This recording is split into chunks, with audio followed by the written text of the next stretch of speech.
पहला प्रश्न आपकी स्क्रीन पर आता हुआ फर्स्ट। जैविक शब्दावली में समान जीवों का समूह जो आपस में प्रजनन कर प्रजनन योग्य वंशज उत्पन्न करने में समर्थ होते हैं कहलाते हैं। बहुत भारी भारी लाइनें लिखी हुई हैं, लेकिन मीनिंग बहुत सिंपल सा था। वह जीव जो आपस में जनन करके अगली संतति पैदा कर लेते हैं, वो जीवों का समूह क्या कहलाता है? पहला ऑप्शन जाति, दूसरा वंश, तीसरा उपगण, चौथा कुल। मुझे लगता है इसका तो आप आंसर 5 to 6 सेकंड्स में आंसर कर देंगे अगर पढ़ा हुआ है तो, और मेरे ख्याल से तो कर भी लिया होगा। आइए दूसरा प्रश्न। कुंजी एक वर्ग की सहायता साधन है जो जीवों को पहचानने के लिए प्रयुक्त होती है। हाँ जी, होती है।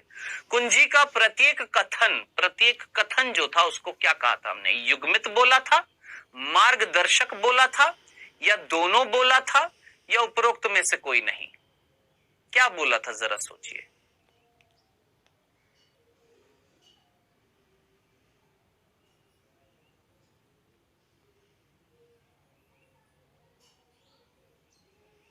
चलिए जी, समय हुआ समाप्त। आइए डिस्कस करते बेटा जी। पहला प्रश्न था कि भैया जैविक शब्दावली में वो क्या, किसको हम बोलेंगे जो आपस में जीवों का समूह जो आपस में जनन के अगला वंश अगला संतति पैदा करते? सीधा सीधा जाति, स्पीशीज। जाति क्या है? जीवों का समूह है, समान जीवों का समूह है जो आपस में प्रजनन योग्य दर्शाते हैं, प्रजनन योग्यता दर्शाते हैं। सिंपल, जाति।